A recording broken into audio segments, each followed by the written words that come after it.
June 26, 2024 Select Board meeting. Go ahead. I'm not reading the statement. I'm just going to go into executive. You have to read, the clerk should read it. Yes, that's what I was going to say. Do we have a need for executive session? Yes, ma'am. Would you mind reading the motion, John? Yes. Executive session pursuant to General Law C-30A, Section 21A1, to discuss the reputation, character, physical condition, or mental health rather than professional competence of an individual, or to discuss the discipline or dismissal of or complaints or charges brought against a public officer, employee, staff member, or individual. Open meeting law complaint filed by Eileen Flashman, date June 5th, 2024. Second. We have a motion and a second. All in favor by roll call. John? Yes. Dan? Yes. I'm yes. Steve? Yes. Rich? Yes. Okay. Okay. you. Let's get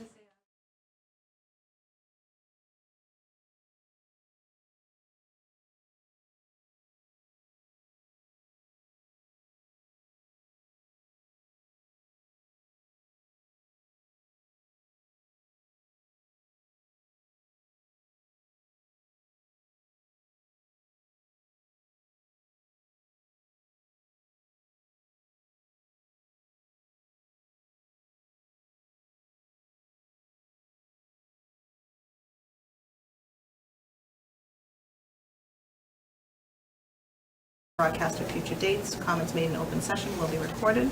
Please join me in reciting the pledge of allegiance. Allegiance to the flag of the United States of America and to the republic for which it stands, one nation, under God, indivisible, with liberty and justice for all.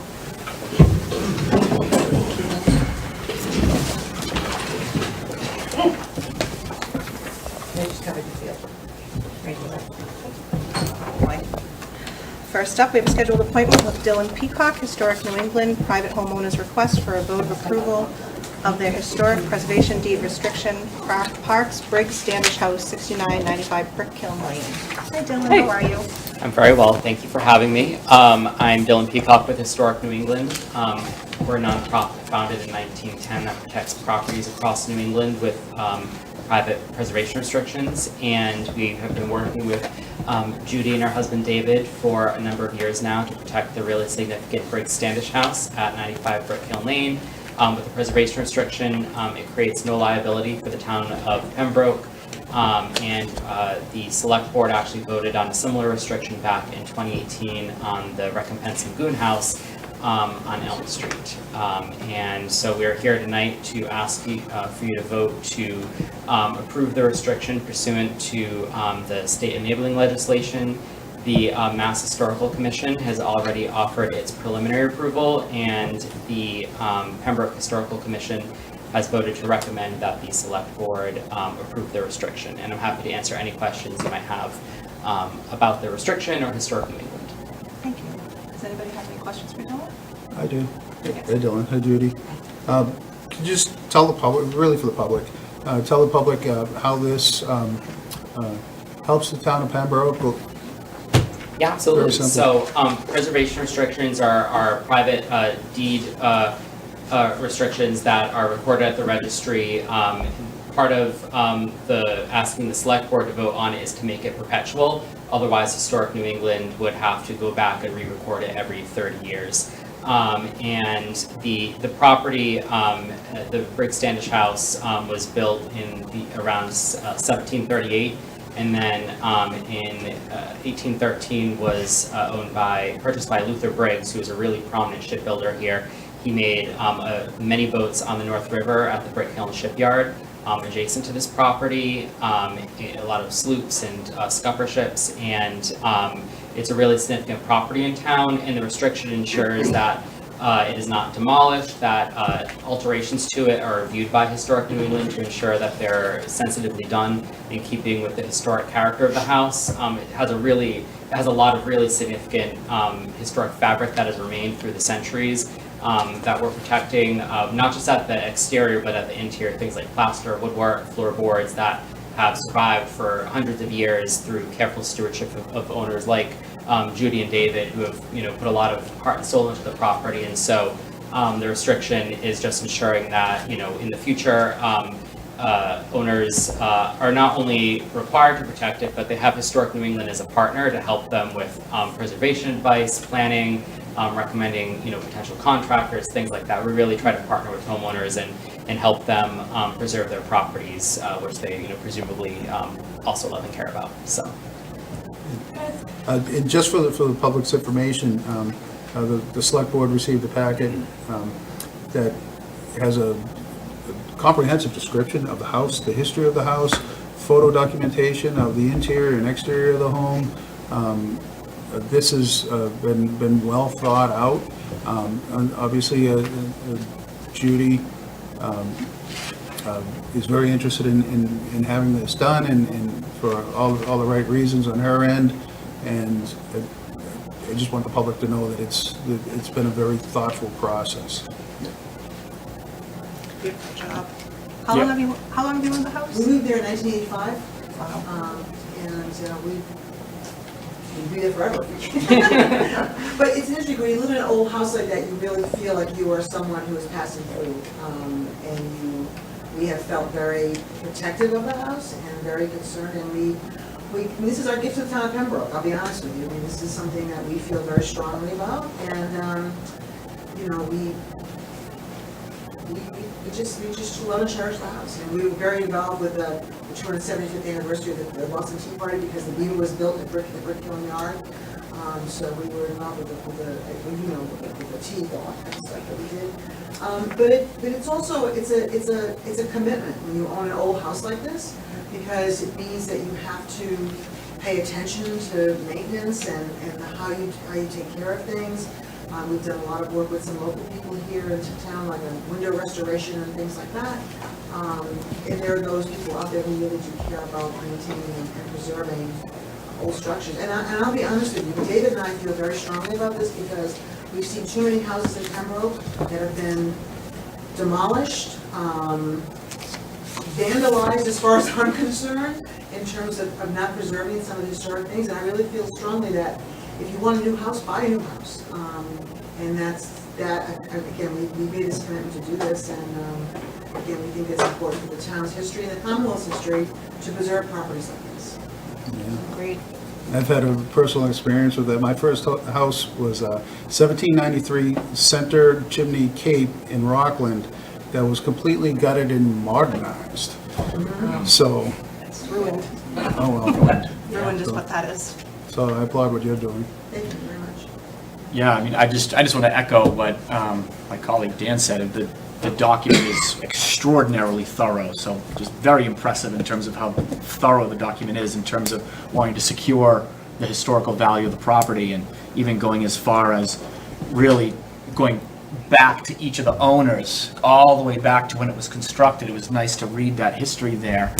Just impressive all around, beautiful home. It's really nice to see, a nice home like that secured. So why now, as opposed to prior years, or why not in future years? Just for whatever reason, now you decided, let me do it now. Is there any event? Well, our kids are out of college, and we can afford to do it now. There it is. One reason, we've got grandkids and stuff like that, but no, there's a cost associated with this, and, we were not in the position at the time. We've always thought about it, and we have been involved with some other historic groups that have come and done tours in our house and things like. We actually have in our house, we have a shed that has a wood lathe, one of two in existence that was used on the shipyards. Like with a crank, basically, like a wood lathe with a crank. With a leather strap, yeah, it's a beautiful, and again, we're happy to show our house. I mean, people, you want to go on and come see it, just let it, Bill knows how to get hold of it very easily. I'm happy to do that. In fact, when they bring the plaque for our house from the Historic Commission, we told them to come over and see it. So you're welcome to come and walk through that. I mean, it's a bit of the town history. But, it's something, we've always paid attention to the preservation, but to actually go through this process, which has been a lengthy process, that we've been working at this for several years, it took time, and it takes some resources in order to do it. So we felt we're in a position now that we can afford to do that. It was always something we wanted to do, so that's one of the benefits of being retired, I guess. How long of a process is it from beginning to end? Typically, because we have to secure these approvals, there's a as you saw, there's photography that takes place. Kind of the quickest we can do is about 16 to 18 months, but part of that is there's the negotiation with the homeowner, kind of picking, what are the special features of the house that, should be protected, and so that process, sometimes homeowners like to mull it over for a while, really think about, what are the aspects, because the easement isn't meant to turn the house into a museum, places like kitchens, bathrooms, those are still flexible to be changed, altered to, maintain modern living standards, electrical, HVAC, plumbing, that all needs to, adjust, or, the easement's perpetual, so who knows what we'll be using to heat our homes, 300 years from now, so that process was, kind of, Kim went for a while, and then we scheduled photography, when was that, last fall? Summer, it was a while back, Yeah. and then. 3 days they were Yeah. right? Crawling in the attic, under the base, in the crawl space, everything, wow, yeah. Does anybody else have any other questions or comments? Well, thank you, Judy, for making this effort. You're welcome, thank you. Do we have a Thank you so motion? much. I would move to certify that the preservation restrictions as presented this evening on the premises consisting of approximately 283,750 square feet of land being more particularly described in the deed recorded with the Plymouth County Registry of Deeds and Book 6257, page 50, also known as the Briggs Standish House, so-called, located at 95 Brick Hill Lane, also known as 69 Brick Hill Lane, Pembroke, Massachusetts, have been approved pursuant to Massachusetts General Laws, Chapter 184, Section 32, and further, in approving these restrictions, the town of Pembroke assumes no responsibility nor accepts any liability for enforcement. Second. Need a motion and a second, all in favor? Aye. Thank you. Thank you all very much. But again, the invitation's open. We may take you up on that. You should. Thank you. Come on my gardening on tonight. I want to see the wooden lathe. I want to crank You the... should know, it's very interesting. You should know that. Yeah, Yes. it's an interesting piece, it really is. That's really awesome. The later that is actually in the photos too. So. Yep. That's awesome. All right, take care. Good Thank you night. so much. Good night. All right, next up, we have a vote to accept the resignation of Linda Osborne from Historical Commission, District Commission. Do I have a motion? Any questions, comments? Do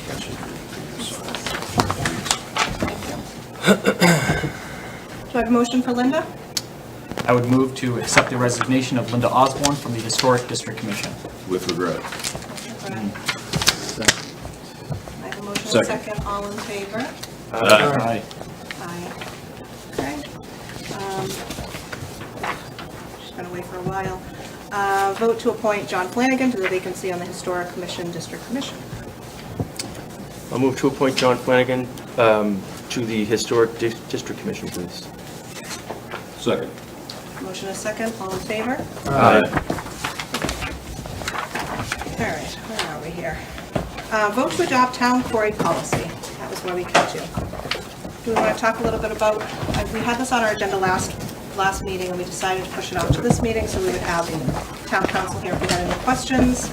I know we've talked in the past about it, and the conversation was about quarrying volunteers for different boards and committees, and should that be something we maybe want to create a policy for? Is that something, I mean, I know I have questions about if that's the practice in other towns.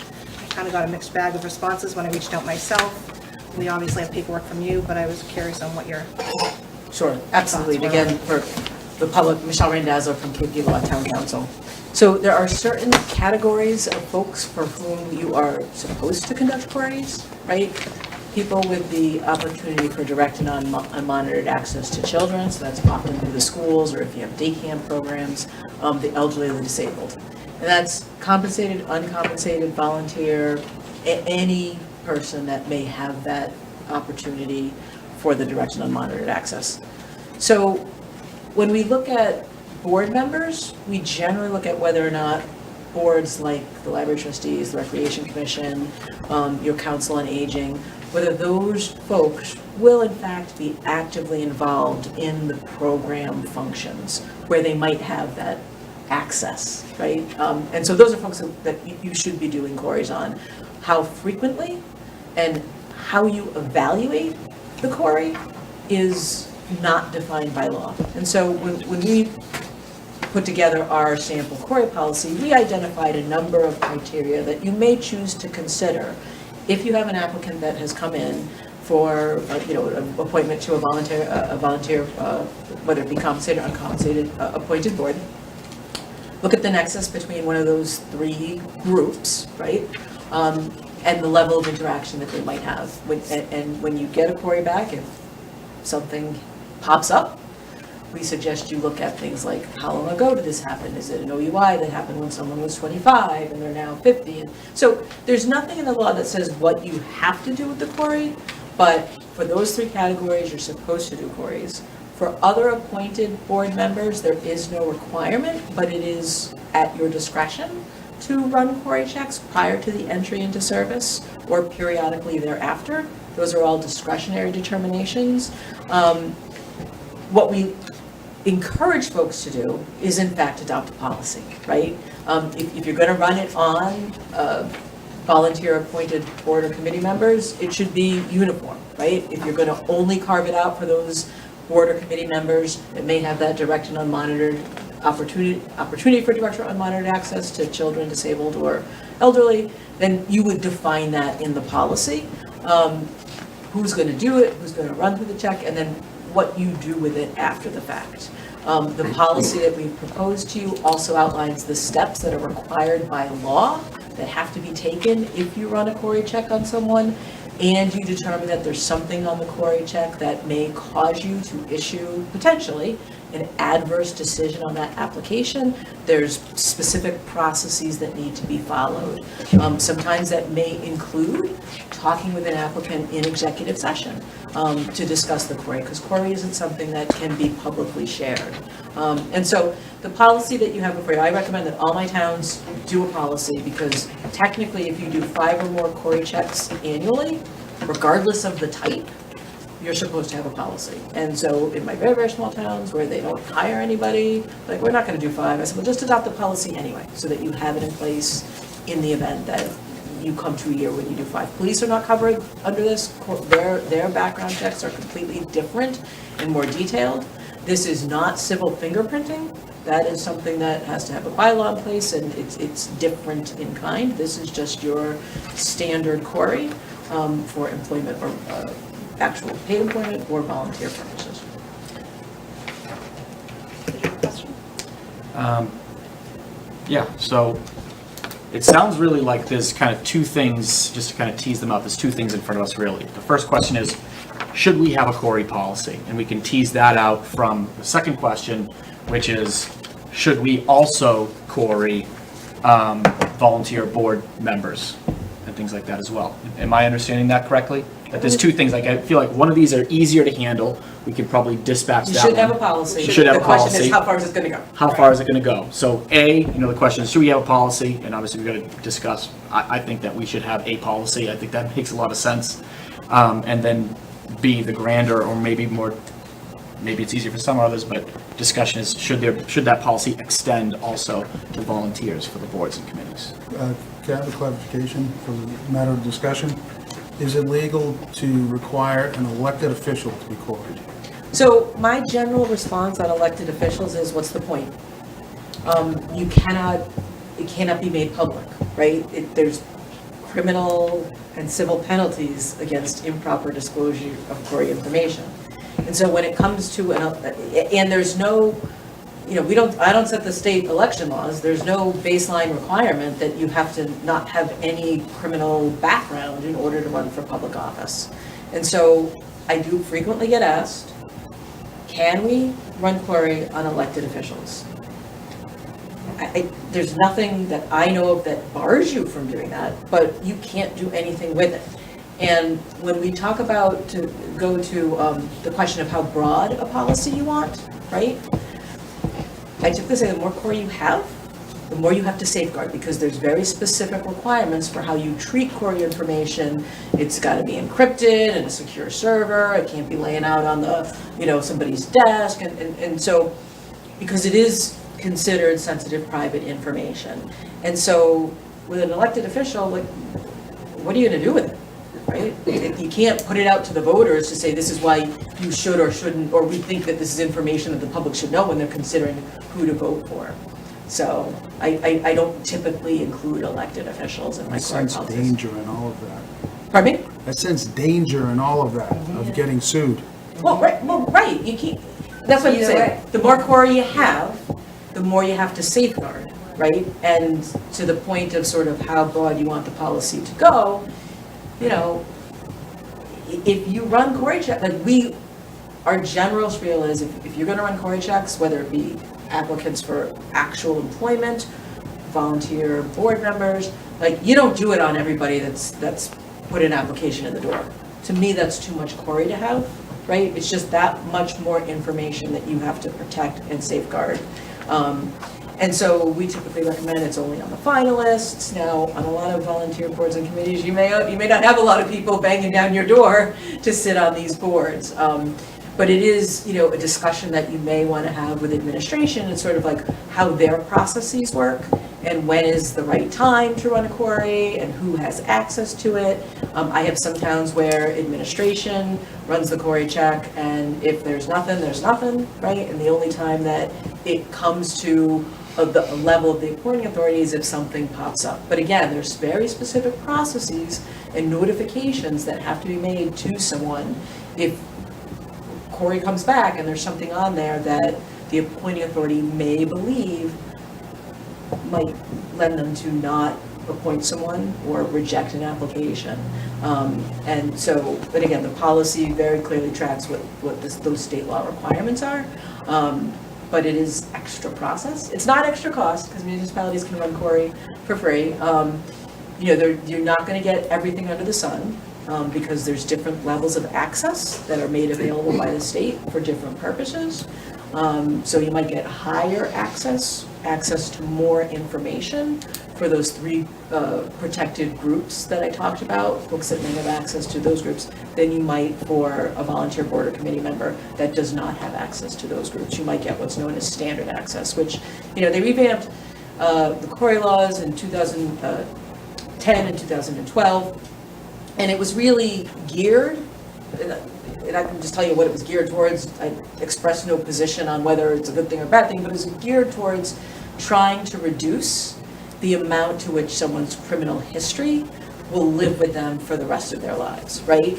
And so as part of that process, they also banned employment applications from including sort of these mandatory checkoffs. Have you ever been convicted of, you know, this type of crime or that? And they also put in these processes in place where folks get the opportunity to say, hey, that's not me, that's incorrect Cory, that's somebody else with my same name. But all of those steps have to be followed, and it creates an additional administrative burden on your staff. So you just got to decide, really, and maybe you can't decide it tonight, I don't know, but those are some of the things you have to think about when you're deciding on what you want to do in terms of a Cory policy. I would adopt one, right, because there are those categories of folks that you have to consider, you know, should we run a Cory on these because they will have that access? I have some communities where, for example, the recreation department, the rec commissioners have no, you know, maybe they show up at a ball game, but they're not actively involved in running the sports programs. That's the recreation director and the staff.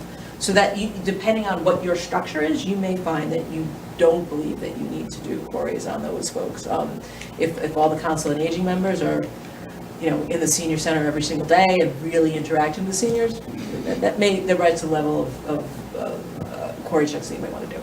And how frequently you want to do them, again, there's no parameter in the law. It's required before they enter into service. It's not necessarily required upon every reappointment. Thank you. Does anybody else have any questions or comments? Could we ask Bill to draft a synopsis of needs for? Well, my question is, do we already Cory these three that we were talking about, trustees, recreation, do we Cory any? Some, Which, where they have access to elderly or so folks is that the below three the we're age of talking 18. about though, library trustees, The council? library trustees and elected boards. I'm sorry, not So library we do trustees, not, recreation. we do not Cory library trustees, we do Cory the council on aging. No? Every recreation commissioner, yes. Council on Aging board members with the structure in the old building, it wasn't that Right. level, and they had their friends in there too, additional volunteers. So my The new recommendation, building, you have to consider it. Sorry.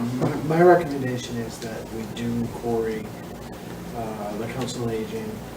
The recreation commission actually under a new scenario isn't as involved as they were. And I don't recommend that we need to Corey the Recreation Commission, because all of our programming now is by staff. We do Corey Cadet staff, that's my policy. So I would not query any elected officials. There is absolutely no reason to query an elected official.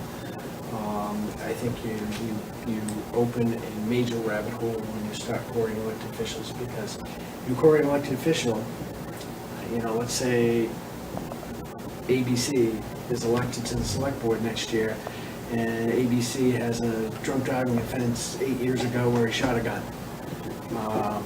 What are you gonna do with it? Yeah, I have no. May I forgive me on your recreation recommendation? Seems like we ought to go and fight the Easter egg hunt. We've gotten elbow by elbow. Yeah, so I think it's, yeah. Special events, I'm sorry. Special I was gonna events, say, we're did gonna have Recreation to. Commission just run that family Yeah, event? I think we're gonna have to query recreation, and absolutely, we're gonna have to query, folks that are regularly involved. But all staff are already queried, so our waterfront folks, our recreation staff, our council on aging staff, they're all receive queries. Library staff. Yeah, this is just about the volunteers, that's all. Yeah, so volunteers, I think we compose it to those specific boards that have that direct access, and there aren't a whole bunch. So, just to kind of pull on that thread a little bit, take for instance the Open Space Committee. Why would we need to query them? Well, actually, they were one of my examples that I know, some of but- these boards and committees are starting to work with children that haven't in the past. I know Open Space runs trail cleanings, and we have all the scouts there, and we have kids there doing volunteer work with us. So that was what made me actually think about it. But, I mean, it's two parts. We need to discuss whether we want to even adopt a policy at all, which personally I think that we do need to have one.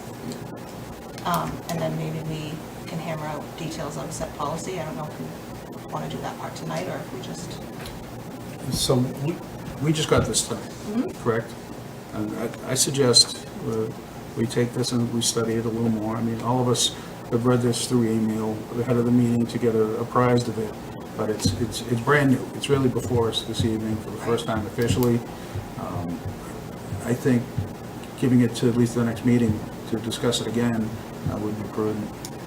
I would agree with that. I mean, we don't have to, it's just one person's opinion. I think that makes sense to give it one more meeting to really think about it, really process it, and we have everything right here now. I would say the one modification that I would make, apart from the question as to whether we expand the scope to include, volunteers, et cetera, beyond just the big three, is the suggestion of every 6 months. I feel like, I thought I remember reading that the suggestion and the policy that was presented was every 6 months, and I felt like that was too much. So schools are gonna be different, because schools have special laws that give Corey. This list must be updated every 6 months and is That's- subject to inspection. Yeah, no, that's that's the list of people you queried. Yeah, you have to maintain a database Okay. of the people who've gone through the application. It's not that you Okay, rerun I see. every 6 months. Oh, okay, all right, And the very Corey good. authorizations are generally only good for a year anyway, so we can't run them again without getting Okay, you good. fresh. It might be 2 years now, but they changed it, but it's not, they're not, so you have to sign off and say, I agree that you can coordinate. Okay, no, thank you for that clarification, because that jumped out at me. It seemed excessive, No, yeah, no, the way no. I was interpreting it, but, okay. So everybody's in agreement that we don't take a vote on this tonight when we come back at this, our first July meeting? July 10th. Unless you want to basically just say that we do agree that we need we a need a core policy. policy, and then the parameters we can do at our next meeting. That's up to the board. Could we get in writing our existing policy? Yes. Thank you. What do you think? Would you want to vote and do we want to vote that we need a policy and then worry about what's going to be placed in it for the next meeting? I think it's essential to have a policy. I think we start with what we have now, and if there's any additions, we can discuss it at the next meeting. Well, I don't want to adopt this one specifically without everybody having time to look through. No, I think Bill was going to draft up what our existing policy is, and then we can look at that and see if we need any more. So maybe for the sake of simplicity, we could do it at the same time. I was going to say the existing policy is the model CJIS or I-Court policy. Like we'd- And so I will just say that, This is well, far more our comprehensive. policy includes all of the essential, the essential elements from the Yeah. state's model policy. If I do say so myself, I think you can follow ours a little better. No, absolutely. And it That's goes- all, you know, and it goes we- more in depth in terms of what to look for, what to consider. I think you can consider the state policy as the baseline. Okay, well then, just to simplify it, why don't we just put this on for July 10th? We'll vote on everything that day, hopefully. Thank you, Michelle. Alrighty, moving on. We need to vote annual reappointments. We do need to separate these out a little bit. I know that we have a little bit of a slate. We have, why don't we have advisory first? Linda, if that's okay with you? Find my... Hey, Linda. Hi. Who do we have up for reappointment? We have 3 up for reappointment, Liz Benatti, Brian Logan, and Bob Kenny. Perfect. Does anybody have any comments or questions or anything? What is the recommendation of the advisory committee? Reappointment. They wish to be reappointed, and we had no, as a vote of the committee, that we voted that they be reappointed. Do you want to make a motion, Linda? So I move that with the advisory committee's recommendation, that we reappoint Liz Benatti, Bob Kenny, and Brian Logan to 3-year terms to expire on 2027. Second. We have a motion and a second. All in favor? Aye. Aye. Thank you, Linda. Okay. Linda, you forgot to say aye. Aye. True. All right. So I know that we have some commentary maybe on some of the reappointments. I was going to suggest that, well, first I guess I will ask, does anybody want to have any discussions about any members or committees before we even think about voting this as a slate? I suggest that if there is a question, why don't we call that out and vote the non-controversial slate? That was what I would like to do. So do we want to, I know we all have some conversation to have about historical. So if we were to remove that from the slate, could we, unless somebody has any comments or questions on anybody else or any other position, vote the rest of the slate? Would everybody be in agreement? I believe it should be in order. Okay. So, do I have a motion then? We'll need to amend. Somebody want to make a motion to reappoint Sands, the Historic District Commission? So moved. Second. What was the question? We're just Except for the historic. voting the Yes, slate yes. minus the Historic Sands District. is except for. Yes. Okay. Thank you. All right, so we have a motion and a second. All in favor? Aye. Aye. Aye. Thank you. All righty, so we wanted to have a discussion about the Historic District Commission reappointments. Does anybody have anything they would like to start with? I guess I can start a little bit here. I was digging a little bit on meeting minutes, just to get a handle on some of the history. And as I went through, I noticed that there was an excessive amount of meeting minutes missing and an excessive amount of absenteeism. So I was hoping that somebody would come in tonight that was hoping to get reappointed, that could answer some questions about procedures and maybe some answers to why the public cannot view meeting minutes, votes that were taken, discussions that were made. And I think it's detrimental to the town if they can't see what these committees are doing and voting. And it's up to us as the appointing authority to question that. Anybody else have anything they'd like to? Well, under that, for Mr. Flynn there, would it be, I hate to drag this on either, would it be feasible to actually call them in, these appointees, to clarify? I think it'd be appropriate. So we actually have a back and forth and say, you know, you want to be reappointed, we need to know why, and also explain why certain things were not happening at the time. And also, like I said, I have their bylaws and all that here too, but I'd rather want to hear from them because it will clarify and maybe give us a point of action for us to do so. Because like any other board or commission, we want to make sure that they're here for the town and the responsibility to help out the town.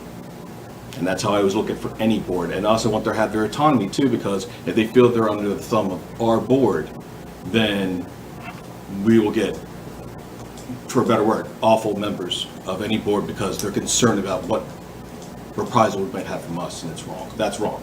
Because I had this problem with conservation for years under certain folks that were on this board, where it was really, people were very uptight about doing stuff that's right for the town under their bylaws and under the law. So, I mean, if you want to table it and ask them if they can come on in, Just those three. just those three. So, just one note, they have no scheduled meetings between now and your next meeting. It doesn't mean they won't schedule or have a need for a meeting. If that is the case, these three members after June 30 will not be members of the Historic District Commission, just so you're aware. And how often do they usually meet? They meet once a month. Do they? Yeah. Can I offer, this board can appoint them on a temporary basis. So therefore, if they do meet and they need these folks for a quorum, we'll be able to do their business.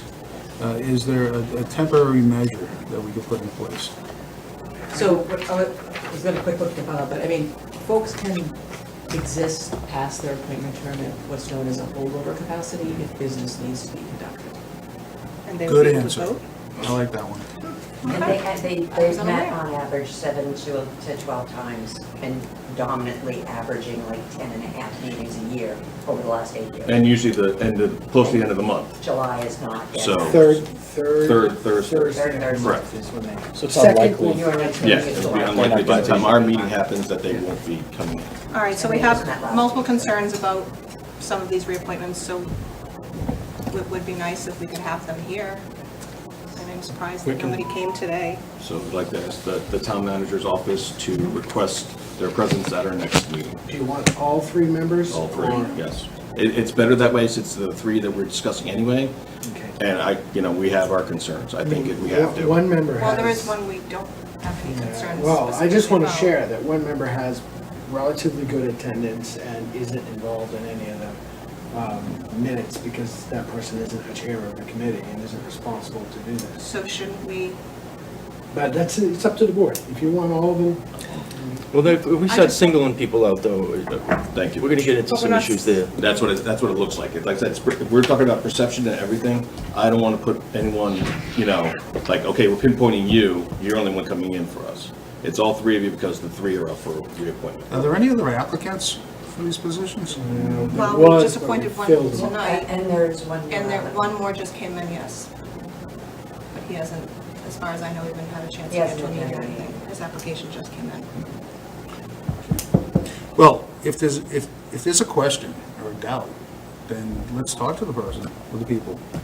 Okay. So I'll make a motion. Did you already make a motion? To You allow it. reappoint minus historic, and then you started. Yes, we did that. So- Just tip motion to table. I don't know if that was a motion. Well, But you didn't take the vote. you didn't take the vote, so there's no reason to table it. I thought we You- didn't. Nope, you did the minus historic second, Yeah. and then started talking about what to do with Yeah, the to three that you bring were them in. I presenting. asked the town manager. Recommended motion would be that the select board ask the town manager to schedule the three applicants for the Historic District Commission for your July 10th meeting. Correct. Kind of what I did. Well, I just- Do we have a Was motion? that a motion, That was, John? that was a motion, yes, Second. sir. Wait, thank you. Motion and a second, all in favor? Aye. Thank you. Moving on, town manager's report? Yeah, I have several things this evening. I will try, no, it's not too long. Try to do as quick as I can. I want to start with a update of the public safety building. We had a meeting with staff, a working group last week. They are progressing with the design development phase of the project. I am, as a result of that meeting, very encouraged that we're going to be able to do this with a couple of delays in schedule. from the original schedule, but under budget. And so I'm not gonna say we will, but I'm saying I'm encouraged. I'm sorry, I apologize, I was It's okay. distracted by the papers going. Sure. Could you back it up a little bit? Sure. So, Public Safety Working Group, OPM, architects, myself, chiefs met last week and discussed the plans as they exist through the design development phase. We're not, obviously design development just began, but as a result of that meeting, I am somewhat encouraged that we will be able to build this project under budget. It's going to take a little bit of work on behalf of the town, but I'm more encouraged than I was at your previous meetings. Obviously, there's work to be done. We are now working to schedule the Washington Street property for perk tests. It takes a little bit of time to do that, to get the engineers in place and make sure that all of that happens. To save a little bit of money, the actual dig, we're going to use our own DPW department, use the engineers to view those digs, so there's nothing necessary there. What else am I missing? They're working with Mass DOT engineers for the traffic piece. Anything else am I missing? That's it there. So we'll have them future updates. I want to get them through the DD where they start to take the architecturals and bring in the MEP folks to make sure everything's aligning. Get very close to the next cost estimate, which will be likely September, October. And we'll continue to update you as we go through. And Bill, for the traffic study, Yeah, the traffic study is complete. It's now working with Mass DOT for the curb cuts. that's okay, because I remember the traffic study being Yeah. done. Yes, Yeah, it was. It was. The first thing we did, actually. Yeah, it takes a while to work through Mass DOT to make sure that we have their approvals. So, speaking of Mass DOT, that's my next update. I met last week with the Mass DOT folks. Two previous meetings for the select board, I had pointed out that we were having some issues, which if you drive Route 36, you know we're having some issues with that work. It is a Mass DOT project. I actually was very aggressive, probably more aggressive than my nature, but we just weren't getting a response. So I'm pleased to inform the board this evening that they are going to mill and replace the underlayment road on Route 36, and they have upgraded the final coat to a high-grade asphalt epoxy. So Well done, Bill. we basically The got whole everything- road? The whole road. Kidding. And they upgraded the top coat. The upgrade, the upgrade of the top coat, yeah. I So, really feel it needs applause. No, well done, that's you know, awesome, it's- good you know, job. sometimes you have to step and you have to take those additional steps. We actually filmed the roadway. We hired an engineering firm to film the roadway so that we had to have evidence, and I actually made that known to them that we did that. I don't know that that's where the decision came from, but we got what we needed and wanted. So we will have quality road work that the town won't be on the hook for repairing for multiple years to come. So on top of milling what's already there, the idea of upgrading that top coat there is that it'll be more resistant to any other stuff that might be a little bit deeper down. Exactly. Okay. So here's the challenge that Mass DOT had. They tested the asphalt at the plant. They did core samples. If you look, there's little round cuts in the asphalt all the way down. All of that basically showed that there wasn't a problem. But when you physically drive it or walk it, there is a problem. You can see that there is a problem. Now, some of the asphalt's crumbling and some other, problems with that. So it was obvious to us that there was a problem. So by doing that, a couple of things on the underlayment piece, they're actually changing the aggregate size too. They're reducing the aggregate size, which will make a tighter bond with the asphalt. I'm super excited about it. I'm very pleased with the final decision there. It's costly, but that's what you have a contingency in a project for. It's state money, not that we want to overspend state money because all of us are taxpayers in the Commonwealth. But we want to get something that the town isn't going to have to start repairing in year 2 after they put it down. So under that respect, I'm very pleased that we're aware of that. So one gotcha on it that I want to make sure the public is aware of and that the town is aware of. Because of scheduling, there will be 2 nights, only 2, but 2 nights where they're doing work on Route 36. So, which we had previously told them they could not do it, and they came back and said, hey, you're going to have to do this or we can't get this done. And I said, okay, do what you have to do. And there's actually advantage to night paving. You have seamless paving. You're not waiting for trucks Right. because there's no traffic problems. You're not waiting to move traffic, you're not waiting for the trucks to come. You get much better quality seamless paving. Right? Then why don't we want them? We had some concerns about the neighborhood and some of the groups. There's some houses that are pretty close if you drive down 136, and it's a give and take.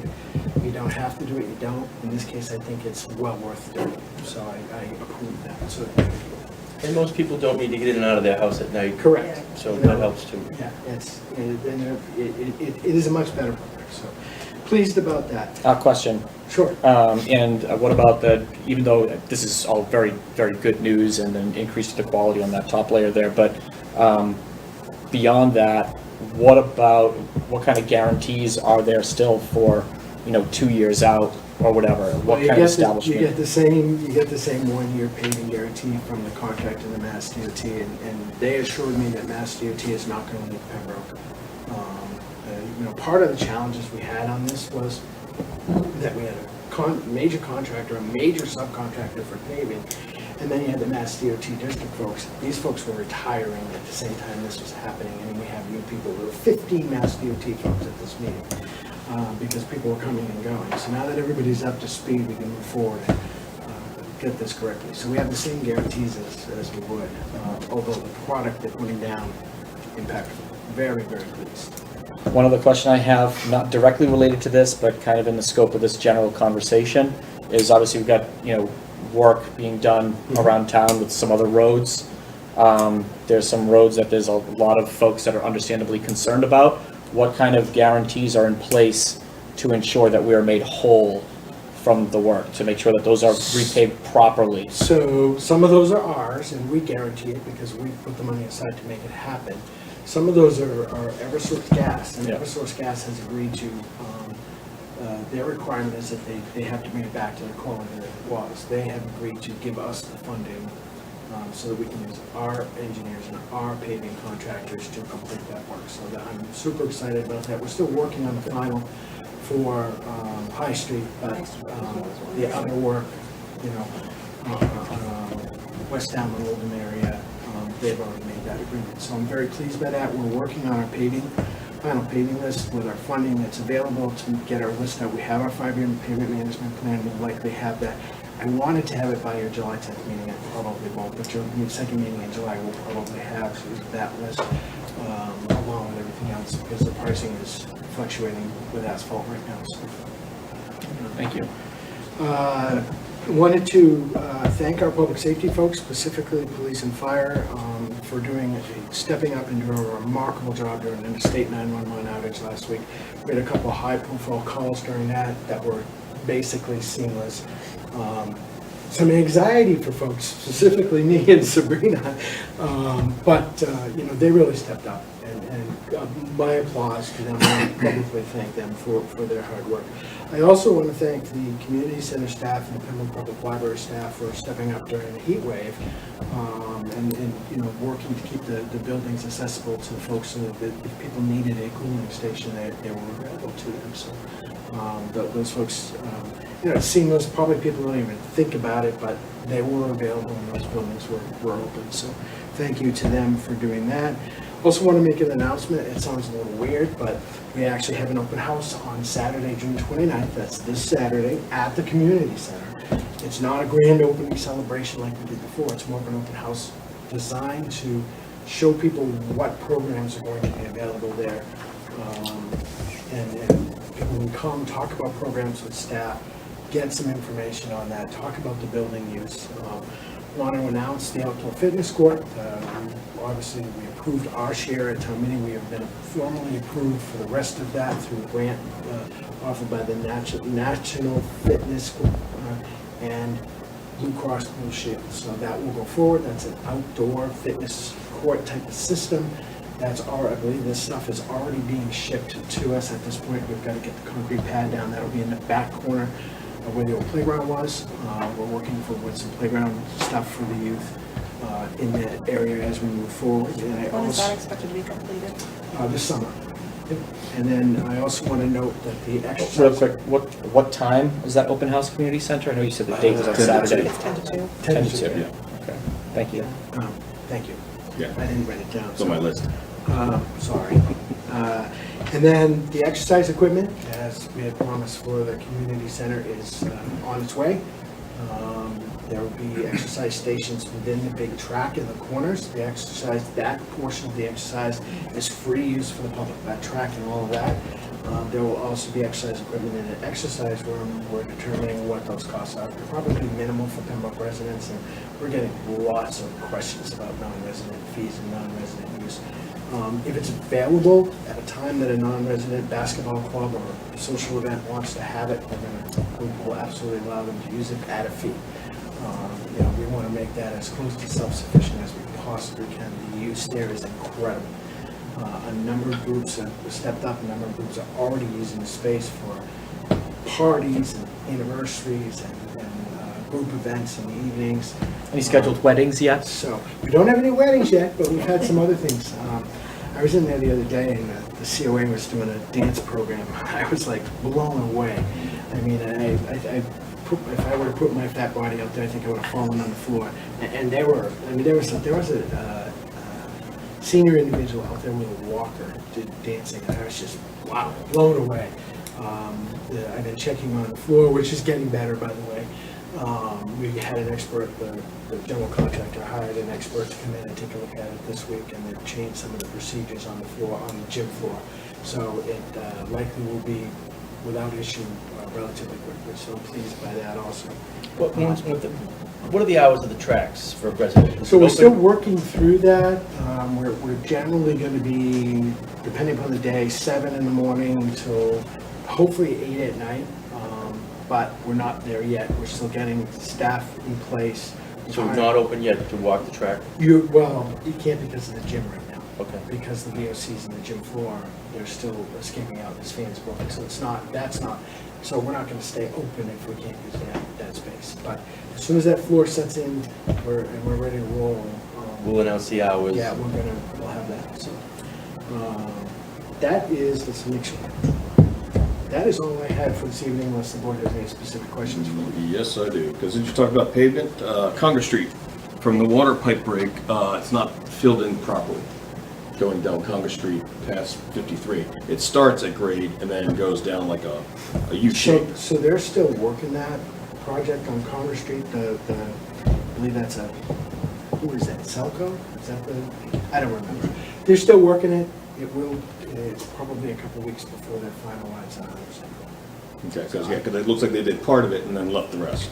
And then that kind of kills, if we want to have problems with people and residents with tires, go right ahead. That is a town project. We will, I'll talk to the water department to address that one. Do you have anything else? All right, liaison updates. Does anybody have anything? I do, but I'll let you go first if you have something. Yeah, sure. Liaison to the planning board. The master plan was finally accepted by the planning board. I don't know, is there any expectation, is there any expectation as to when we're going to put on the website, on the town website? So we were waiting for that, and if there were going to be any other updates, addendums to it, and we needed to vote, so. Okay, they did vote, yeah, they did vote on accepting it as is. There were some outstanding items that the master plan committee really wanted to see included in it that didn't happen for this one right here, but at the very least it was established by the planning board that they were okay with accepting it as it was, posting it up on the website when you guys are ready to do it so it can be consumed by the public, and then for those additional items, those can be, discussed and presented supposedly to the planning board, and then if accepted, then we can update it. Again, I can do those updates myself. I just need the .docx or something, the format. And Luke said that. I think we have it. You do have it? She was supposed to send it, but she didn't send it. I don't have it. I haven't seen it If you can send that to me, and then I'll see if I can do those updates myself, and then I'll ask to be an agenda on the planning board to just show them the changes. have them accept it and then update it. Yeah, but they promised it as a doc. Okay. Luke said Monday he would send it. Nobody said Monday? I think you asked He him. gave me the name of a staff member who was responsible for getting it to us. I will contact her. Yeah. Okay. She was supposed to send it, but I have not seen it. I asked a couple questions of Luke that he didn't seem to have clear, definitive responses to. I presume that any of the errors and omissions were fixed. He said that he expected it to, Yeah, he but- told me they were. so Please look at it. Yeah. So, that's all I have on that front okay. for now. Anyone else? Just Council on Aging met last week on Thursday because of Juneteenth holiday. And to kind of go through the whole process of an acting director right now. So things went well. It was real quick, easy, looking at the budget, just the same old as every other month right now. So Thank you. I do have an update on VOTEC. It's nothing new. I was just asked to let everybody know where we're at. Nothing new will be coming out till August. So end of February, the building committee voted on a new build over at Social VOTEC. That would be an enrollment capacity of 900. They are currently still in schematic design. Nothing new will happen until August 29th when the committee submits to the MSBA. There will be no final numbers until so. After that happens, the committee will meet with Tom Hickey, he's the superintendent, to work on what a regional agreement would look like for us, for Pembroke. And then we would make our recommendations somewhere in the early fall. And with the expectation that this does get placed on a warrant, we are looking at the spring 2025 warrant if we're to move forward. But nothing new will come out until early September. Do we know of, beyond it being a warrant article, would something like this, of this cost, also go to election? So we would make our recommendation to school committee, and school committee would decide whether, well, I mean, I still could come to us, I suppose, but, It has to be a warrant issue. So- If you're gonna do it prop 2.5 or a debt exclusion, this board has to vote it legal. So it would be a debt exclusion, town Yeah. warrant, but then it would also go on, it would go on the election, on the ballot as well? I would make it, we'd have to. Yeah. Because we can't afford it. no, but why is it, Well, it could be, so there's a number of ways we could treat it, just to be clear. The construction costs for their new building, if we were a member of that organization, we could do as a debt exclusion. Our entrance fees to South Shore VOTEC as a member community, we could do as a debt exclusion. The operating costs for the schools would likely be a straight Proposition 2.5 override. So I think we take our cues, you know, the superintendent's been involved, the school committee's been involved, I think we take our cues from them. And we can certainly discuss how that plays out and what the options are from a legal standpoint, but. and you can provide a timeline, we Yeah. can tighten it up. Yeah, we can so they know tighten it up. when things need to be And- done and, in advance of a town meeting or a. But it sounds like one way or the other, you have, basically the process would be, you have something on town meeting, and then there would be at least something that So- would go to an election I as mean, well. you can legally vote it independent of the school committee. I would never do that. I don't think it's our lane to do so. You know, it's certainly in their court, and I think they are the folks that have the best knowledge around education and what's going on with that. I certainly don't know a lot about VOTEC. So I would, you know, let it play out, let the committee do their piece. Obviously, I'm a member of the committee, as is Tracy. And, you know, bring information to the board as updates as we did tonight, but I think we let the school committee make a recommendation. Yeah, we'll cross that bridge when it comes. I'm just curious about the process, how far out it goes, so thank you. that's all I had. Nothing else? Do we have any older new business? I have some old business. So previously, when we were reappointing committees, I asked us to table closing the community center task force group Yes. until after the ribbon cutting and the grand opening. That has now happened.